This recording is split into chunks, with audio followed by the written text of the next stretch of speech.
Ojo ke susu atau jangan terburu-buru dalam mengambil pilihan capres kembali dilontarkan Presiden Joko Widodo kepada para relawan terkait Pilpres mendatang. Ini bukanlah pesan pertama soal jangan terburu-buru yang disampaikan Jokowi pada relawan.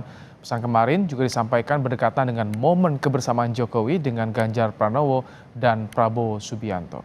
Untuk mengulas makna hingga gestur politik Jokowi terkait dengan Pilpres, kita ulas bersama peneliti CSIS Arya Fernandes. Selamat petang, Mas Arya. Selamat datang Mas Ibrahim, apa Baik. kabar? Mas Arya, ojo ke susu kembali dilontarkan oleh Presiden Jokowi untuk kali ini.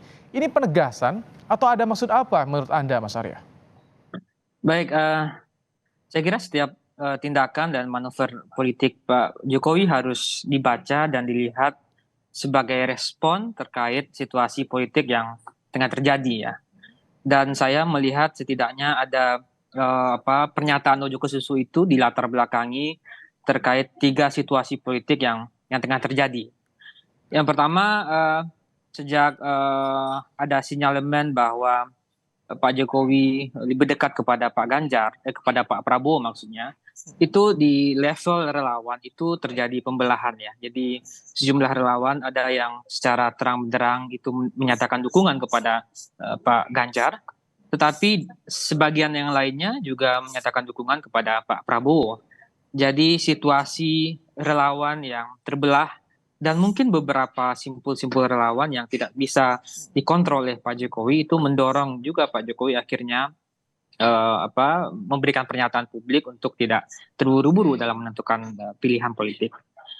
Yang kedua, situasi kedua saya kira adalah kalau kita lihat kembali sejumlah publikasi survei yang dirilis dalam 1 bulan terakhir itu kan menunjukkan sebenarnya peta politik di antara kompetisi capres ini, terutama di 2 besar ya, yaitu Pak Ganjar dan Pak Prabowo, itu masih sangat ketat ya, dan selisihnya juga berada di kisaran 3-5%, yang membuat kita belum sepenuhnya tahu siapa yang sebenarnya unggul gitu Baik. ya, karena beberapa masih dalam batas margin of error. Jadi situasi yang ketat itu juga karena Pak Jokowi merasa sadar bahwa posisi Yang ketiga apa, politiknya. Mas Arya? Yang ketiga saya kira merespon terkait tensi politik yang mulai memanas ya.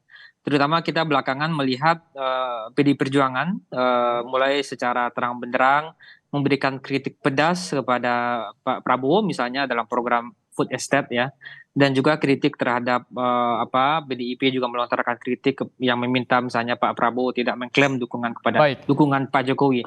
Jadi 3 kondisi itulah yang menurut saya mendorong Pak Jokowi untuk mengambil Mas atau Arya, memberikan pernyataan politik. tadi di situasi pertama, jadi ada kesan emang ini untuk menahan relawan agar tidak tergesa-gesa seperti itu ya, Mas Arya? Ya, saya kira Pak Jokowi ingin menunjukkan kepada publik ya dan kepada relawan bahwa kontrol terkait Pak Jokowi masih pegang kontrol atau kendali penuh terhadap relawan ya. Tapi tadi Meskipun kita tahu, disampaikan Mas Gibran, Mas bahwa Arya, dari sisi ya. tadi disampaikan Mas Gibran katanya kalau relawan semakin ditahan ini semakin liar katanya. Ya itu menunjuk ya memang situasinya sekarang belum sepenuhnya juga Pak Jokowi bisa menahan relawannya, karena kita tahu relawan politik Pak Jokowi memang situasinya terbelah ya, terbelah 2. Ada yang ke kubunya Pak Prabowo, ada yang ke kubunya Pak Ganjar, mungkin juga ada yang ke kubunya Pak Anies ya.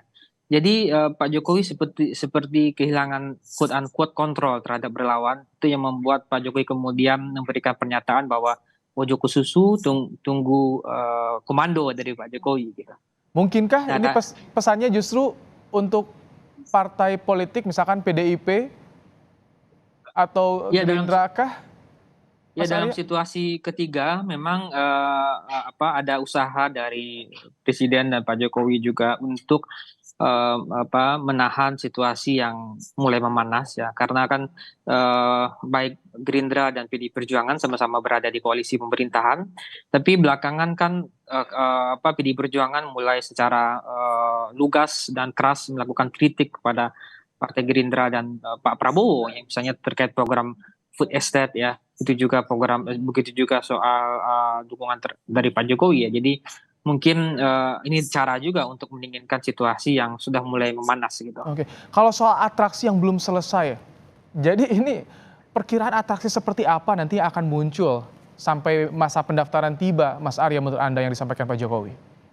Ya, saya kira masih ada beberapa kartu truf yang dimiliki oleh Presiden Jokowi, terutama dalam hal misalnya penentuan cawapres ya. Baik cawapres yang berada di kubunya, terutama di kubunya Pak Prabowo tentunya gitu ya.